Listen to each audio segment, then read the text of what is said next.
Hello, and welcome back to Energetically You. I'm your host, Megan Swan.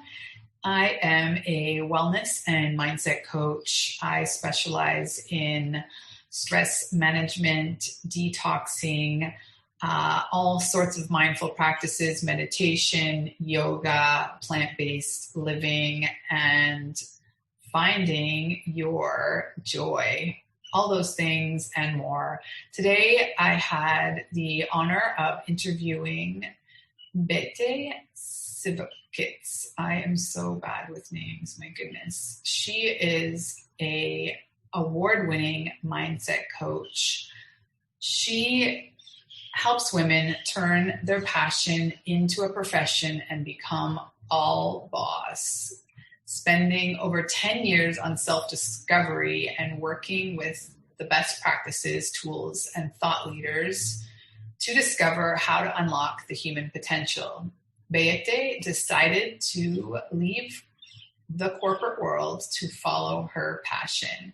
We touch on this in the interview, and to me, it's such an inspiring story because she took that leap to leave the corporate world before she knew where she wanted or needed to land. She just took that leap, and I find that sort of really inspiring. She now applies her experience to help women follow their own path based on their strengths, values, and vision, and finally do what they love and get paid for it handsomely. You can find Beate on Instagram and LinkedIn. I will share all of the links in the show notes. Let's dive in.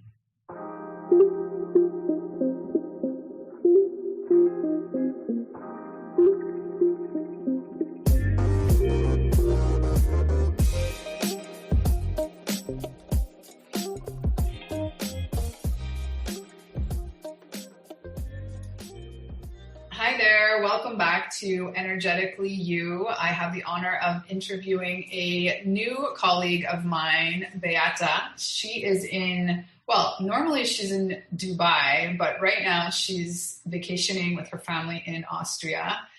Thank you so much for being here. How are you? I'm very well, thank you. It's nice to get out of the desert once in a while and enjoy nature and fresh air. I bet. How has your trip been so far? We're right in the midst of spring break and Easter and all of those fun holidays. It's just such a pleasure always to come and see my family, and I know I'm very lucky to be able to do that, especially with the situation that we've been finding ourselves in over the last 12 months. I know that's not possible for everyone to do, so I'm very grateful to be here, to be spending time with my family and enjoying the spring and the Easter time and family time. Amazing. Well, can you tell us a little bit about your journey to become a mindset coach and maybe just highlight some of the major points for you when you made the transition from your corporate world job to where you are now? I think for a long time I kind of knew what it was, but I couldn't see the wood for the trees. It was something that I've been so passionate about for so many years, and probably about 10 years I've worked so much on finding my purpose and what it is, and then it got to a point, and I had a great glamorous job, and I enjoyed it for a lot of the time, and there was lots of travel, lots of glamorous parties, great salary. But it just got to the point where I was like, all of those benefits and all of those perks don't make up for the dissatisfaction I feel on a daily basis, and the knowing inside of me that there's something else that I know I could do even better, that I know would give me so much more fulfillment than what I do now. And it's so easy to stick with that temptation of all of that glamour, all of that money, all of that, the things that I dreamt of as a teenager, traveling the world and all of these things. But then you get to a point where I'm just like, this cannot be it. And I decided to, because I'd been on this journey to find my purpose for so long, It's like, I'm not going to find it while I'm in this rat race, while I'm close to burnout, while I'm traveling all the time, not sleeping, not seeing my family, not seeing my friends.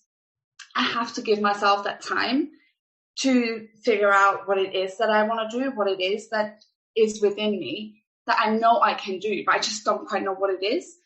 And the moment, literally, I'd taken that leap, and within days of me handing in my notice, things started to all of a sudden happen. I started meeting people. People were giving me opportunities that I could have never thought of myself. It's like step by step, just kind of following the breadcrumbs.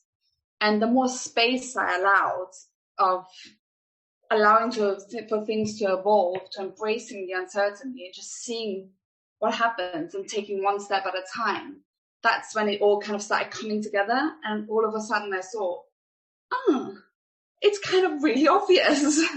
But I just couldn't see it. I didn't have that space and that mind frame to really tap into what I have within me and what I have to give.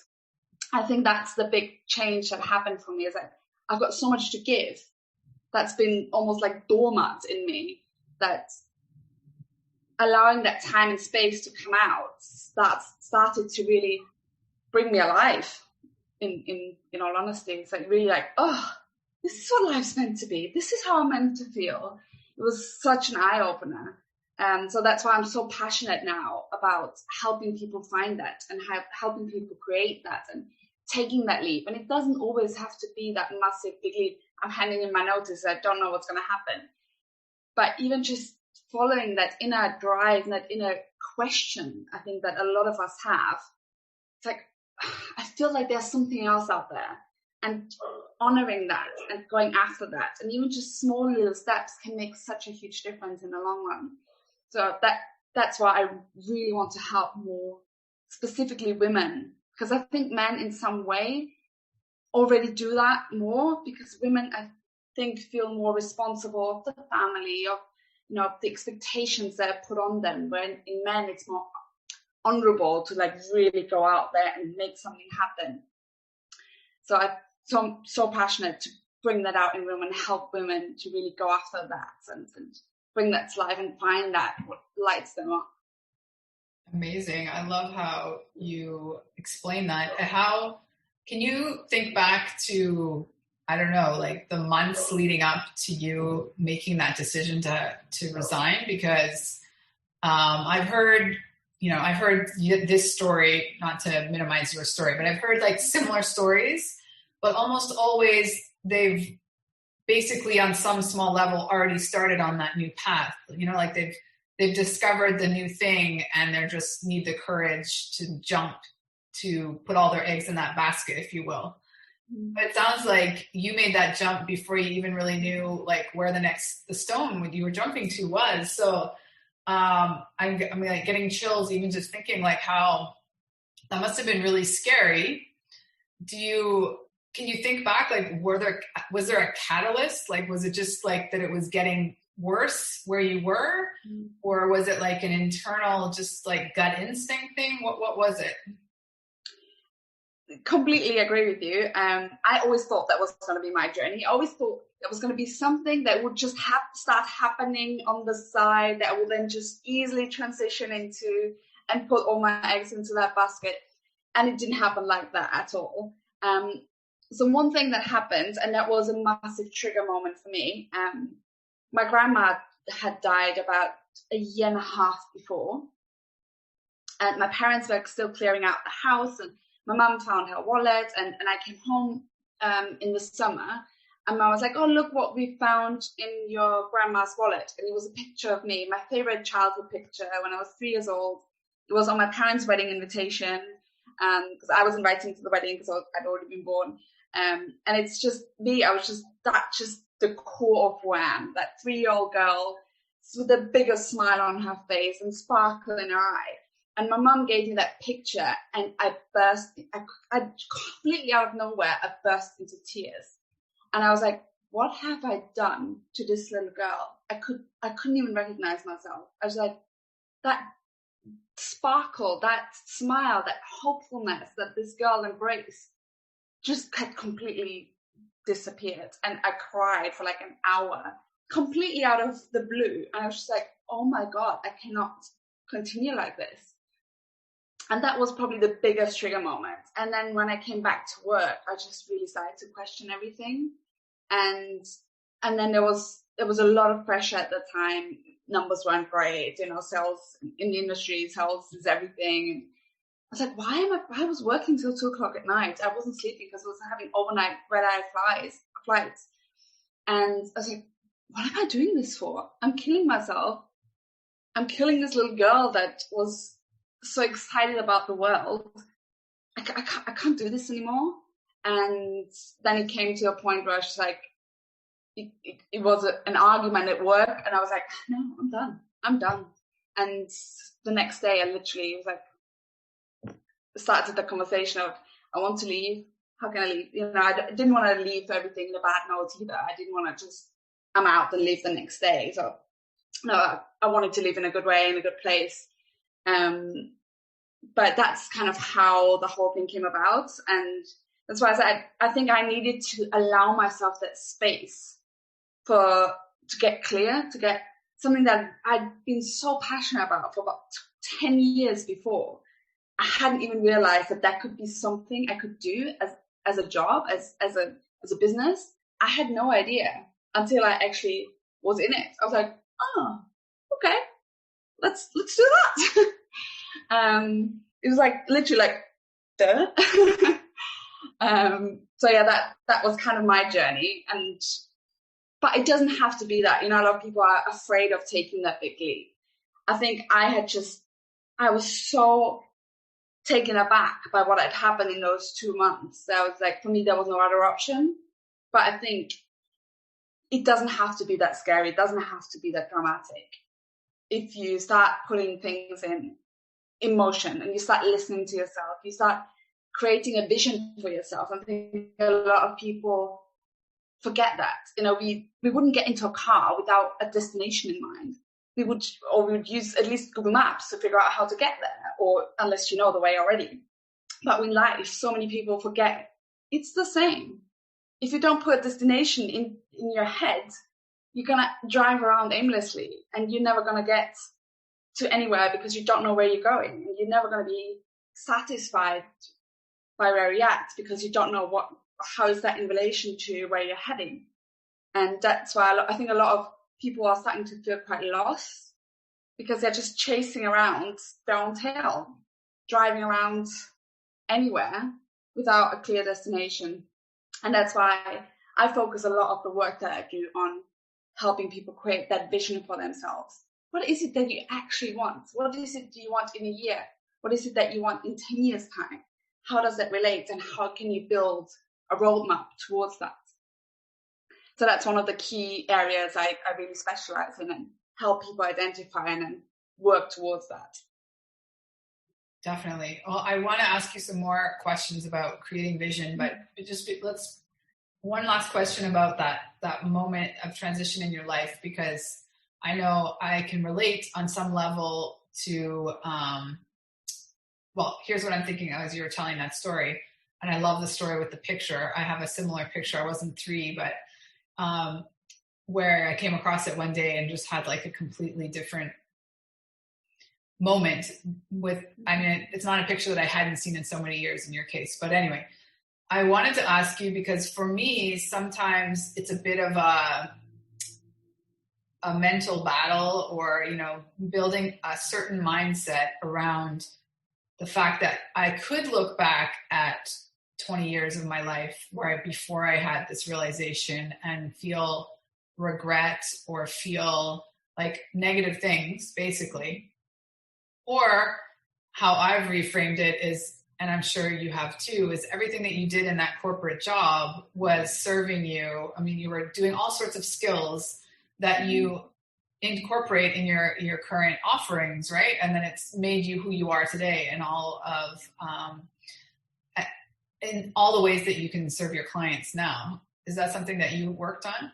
100%. I don't regret even a month in my corporate career. And I think it also gave me the time to develop that skill and that knowledge that I built up over the years. 5 years earlier, I wouldn't have been ready. I wouldn't have had enough experience in trying to find it, and skill of, all the courses that I was doing as a hobby, as because I was just really interested in it.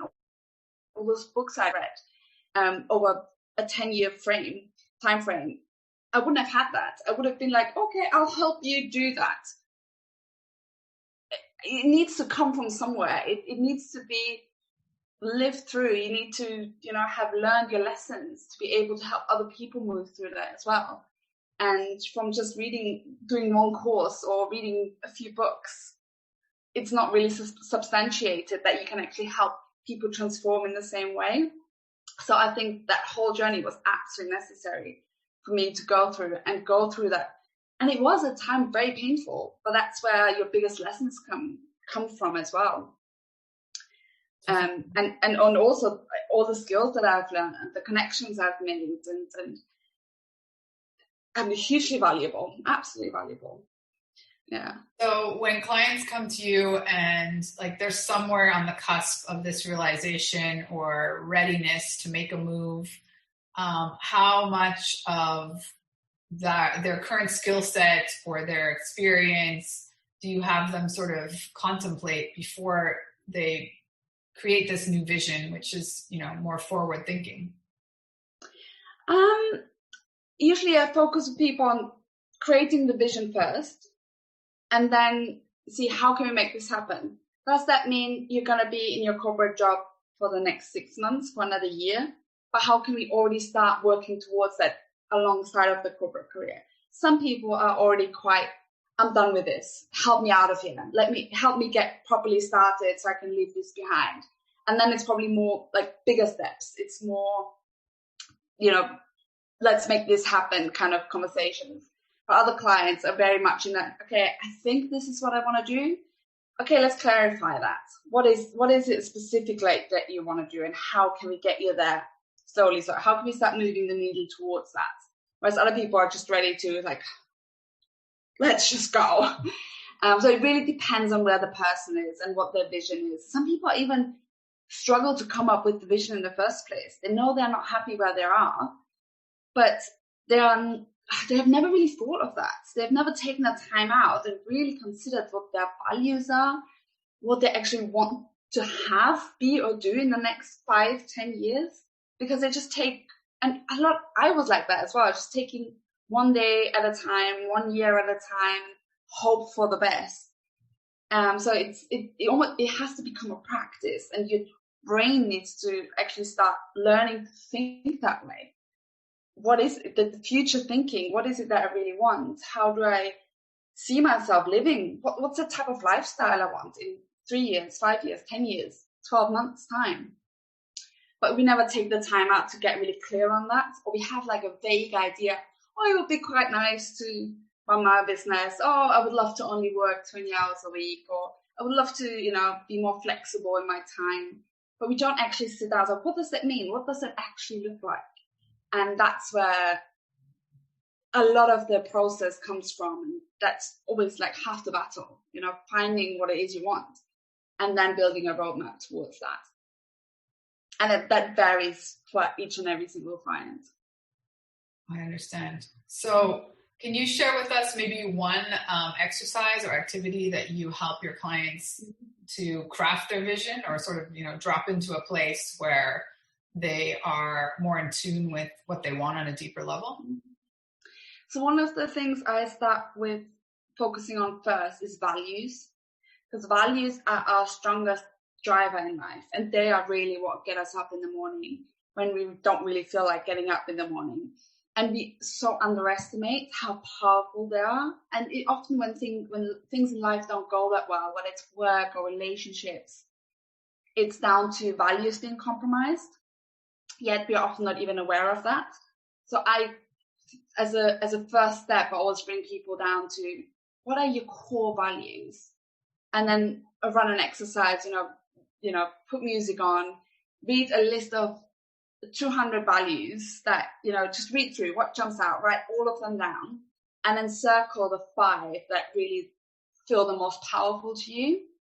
and then look at those 5 values and see, where are you actually living them already? Where are you really not? And how can you start changing that? How can you start putting more of your values into that? And then from there, let's build a vision. How can you build a vision that is really truly based on your core values? And that's usually the starting point, because that when you build a vision from your values, that's so much more satisfactory and so much more rewarding than anything external can ever be. That Ferrari, the house, the holidays can never be as rewarding as living a life based on your values. So that's usually the starting point for all the work I do. And I actually work with a system, so where you can, like, it's a psychometric test. When you really get your profile as well, you see it black and white after you filled out a 15-minute online form. These are your core values, and some of them you're quite aware of yourself, but others it's quite like, oh, I didn't even realize that was important to me. And how can you adjust that in your life? And that in itself makes a huge difference already. Wow, I love that. I love how you describe that activity, because I think, or I feel that sometimes a lot of coaches, when they're talking about vision, it's sort of seems to be more of like an aesthetic or like a visual vision. You know what I mean? Like, not so much starting from a very, heart-centered initiative. It's like it starts as literally an image that you have in your mind. Maybe you work backwards to get deeper, but I think starting on the deeper level sounds so much more intuitive. I know you're kind of talking about vision boards and all of that. For me, that's always the last step. So that's, okay, now you kind of know where your desires, your drive, your inner being, your gifts, your sparkle is coming from. How does that now look visually? That's the last bit that kind of evolves as it goes. That's why vision boards change every year. Like, everyone starts a vision board and it's different every year. But what's the core that needs to come throughout that whole process? Definitely. So how does creating your vision play into your other work? I know you love to focus on resilience. How are those two tied, if at all? Yeah, no, absolutely, they are tied. Because, you start with creating that vision and building the roadmap, but then you need the resilience to actually get there, to move through that. And we all know there's so much adversity that we are constantly facing. Look at the world right now, what we've just gone through. There's always external factors that are going to impact your journey, but how you deal with that is down to your resilience. You can throw your hands up, like, oh, I've tried, I give up. But how do you move past that? It's like, okay, this hasn't worked. This might have been a failure. This might have been a mistake I've made, but how do we move past it? Something external has happened, and not being thrown off track by that. And there's 8 different components within resilience that you can identify. Some of them are your strengths, some of them are your weaknesses. And how can you use your strength rather than focusing on overcoming your weaknesses, but really leveraging your strength to get you through those difficult times that inadvertently they come. And we've all been through that. That's life. There's always going to be challenges. There's always going to be setbacks. We don't want that to hold you back from going towards your vision and, crawling back into your little box and going back into your comfort zone. But how can you keep pushing the boundaries, keep stepping out of the comfort zone, taking strides toward what it is you really want? And that's where you really need resilience that helps you going, even if things are hard, even if things look like they're not going to work out, but pushing through that and pushing past that is, I think for me, it's the 2 factors: is figuring out where you want to go, build that within that, build a roadmap, and then go for it. And how can you make sure that you don't hold yourself back from getting there? Definitely. Well, I think as humans, but also as women, like, we're so much more resilient than we probably think.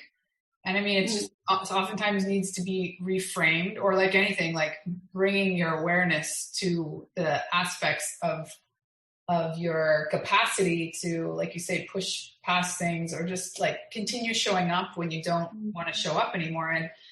And I'm guessing that you are able with your clients to have them look, I mean, for example, you were talking about in your corporate job, there were all these things that you like kept showing up for, even though, you know, you didn't want to, or you didn't see the value, and so it's not that you don't have the ability, but it's interesting how our modern society, like so many people feel more comfortable in that box of quote unquote security. Like if I just keep doing these things, I know that I'll have, you know, said salary or said benefits or whatever. But then it's like a whole other type of resilience when it's like you're out on your own. There isn't that corporate box of security, even though you hate the corporate box. It does provide a certain comfort zone, right? I read this interesting quote, and I love it, and I use it quite frequently now. It's like, you can either work and make someone else's dream come true, or you can work and make your own dreams come true. The workload is probably going to be the same, but who's going to come out better at the end? Yes, you might have a couple of years, you know, the hustle, the hard work, the things where things go wrong, the failures. But at the end of the day, if you persist and you keep going, you're going to come out better at the other end, rather than spending 20 years making someone else's dream come true and really not enjoying the process, being unhappy. Yes, you might have more security, but where does that get you in the long run? Where does that get you in, you know, the end of your life, where you're going to look back to is like, I wish I had tried, or I feel like I've never really honored my gifts. I've never really lived my purpose. I'd rather have tried and failed and then decided I would go back. Personally, I don't think that's I think once you've come out of it and you've gone down that journey, you recognize, even if it's hard, you recognize that's so much more rewarding than anything else. Yeah. Well, I think that's it's like different kinds of fear, right? Like, I mean, there's like the fear of never actually going for your dream versus like the fear of everything being on your shoulders because now you're out on your own, right? But I think, you know, probably it's a very similar weights of stress, if you will, that people carry. And it's just like, well, you being a mindset coach, right? It's just how you frame it as to whether it's empowering and exciting versus the other, you know, like can be suffocating or. I wrote a blog post a couple of weeks ago, and it was called, what's your favorite flavor of shit sandwich? Like, you're always going to have to deal with shit. Always. Whether you work for a corporate, whether you work for yourself, you're always going to have to deal with situations that you don't want to deal with conflicts, with challenges, with shit going wrong, literally. But you choose, how do you want to come out at the end of it? Do you want to come out strong, empowered, doing it for yourself? Or do you want to come out of it at the end? It's like, yeah, so I've got a salary and the company is making even more money. Yeah, it's all how you choose your battle. Choose your battle. Yeah. It's all how you frame it. So Are there techniques or, I don't know, practices that you give your clients that help them with resilience? Or how do you frame that? So I also work with a psychometric tool that gives you, again, a kind of a black and white picture of where your resilience sits amongst those 8 components, and where you sit on the scale of 1 to 10. And then we usually work on, what are your strengths? How can you use your strength? And yes, there's tools and practices for each of those 8 components, how you practice them on a day-to-day basis, and then look at the weaknesses. I prefer focusing on strength in general, but sometimes there's also, if there's a strong weakness, there's usually also, again, small practices and tools you can use to make sure that you don't let that weakness hold you back, that you don't fall into that trap of, let that stumble you over. So it's quite a analytical process to start with, and then going again into the profile and looking at where people are at and meeting them right there, and providing tools and processes specifically for that person. Wow, your framework sounds so interesting. Is that something that you've developed over time, or is this something that you kind of integrated from your previous jobs? Sounds like you have a lot of tools and frameworks. So there's kind of the overarching process I've developed myself by going throughout the process myself. So that's, I work in a 5-step methodology, which is firstly the vision, creating the vision, then building the action plan according to that, then looking at what's your environment? Are you actually set up for success? What are skills you need to develop? This is often where the resilience profile falls in. This is a psychometric tool that I'm a trained resilience coach as well, that I just use for that purpose. And then finally, it's that psychology, that mastering your mindset. That's often where it's so useful and helpful to have a coach, when you work with someone, to not let you trip there up, because they can call you out on the things. And I know firsthand, I have a coach, because there's things you don't see yourself, or you talk yourself into something. You need someone to like, no, life is not like, that's not reality. You are just trapped into one type of thinking. You need to change your perspective a little bit. And that's where a coach can really, really help point that out and shift your perspective and shift your mindset. So that's kind of the 5 parts. And I have different tools that I'm trained in, and they're psychometric tools. They're, validated across, big institutes, that I use in between to leverage those different steps. Love that. Must be why you're an award-winning coach. Do you want to tell us about the award that you have won? Yeah, that was really exciting.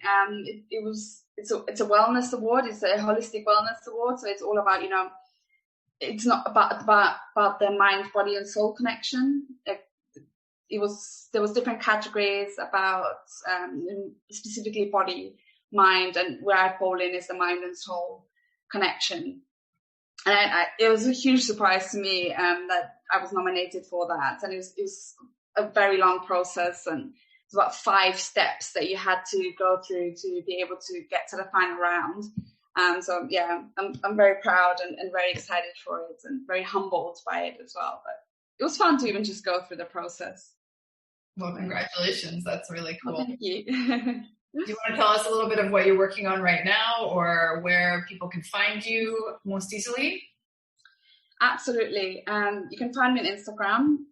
It's at Beate Sifkovits, so just my full name, really. I have on Instagram, I also have, if you go into my bio, I have the 5 strategies on how to start doing what you love and get paid for it. So, these are the 5 things you really need to focus on if you want to make that transition from a corporate life to becoming an entrepreneur. So I've got a 20-minute training video on that. That is free of charge. You can simply download from my profile. And I also run monthly webinars on specifically helping you guide you through that process. And I think you'll be sharing the links to that. So definitely, we'll have all the links in the show notes. Well, thank you so much, Beate, because there is something you want to share to the woman that's, where you were 6 months before resigning, a message that you maybe would have told yourself at that time. Just fucking do it. Not waiting, just fucking do it.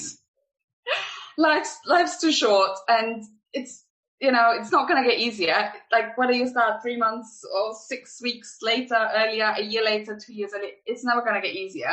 The earlier start, the better. And like I said, I don't regret a single month of having been in my corporate world, but you've got to recognize the time when you need to take that step. Don't let those drives and those questions foster in yourselves for too long. Just do it. Perfect. Even if it's just small little steps, just start somewhere, anywhere. And sometimes people people say, you know, oh, I don't know what. Like clarity comes from action. Just start somewhere, and that will reveal the next step. That will give you more clarity. Just do something. Just go. Just do something.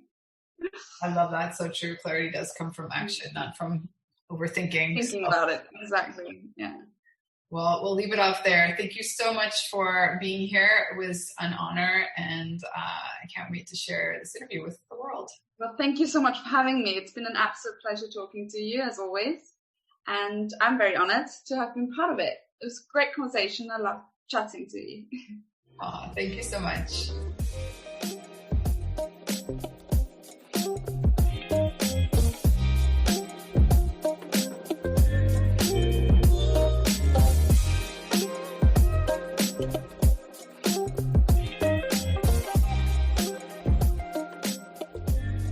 Thank you so much for listening to Energetically You. I hope that this episode has helped you to tune into your natural energy sources so that you feel more energized and focused throughout your day. If you enjoyed the episode, please take a second to rate and review. Each review helps us to help more ambitious women just like you accomplish their goals. Don't forget to take a screenshot, share it on social, or in your Instagram stories, and tag me at Megan Swan Wellness. See you soon.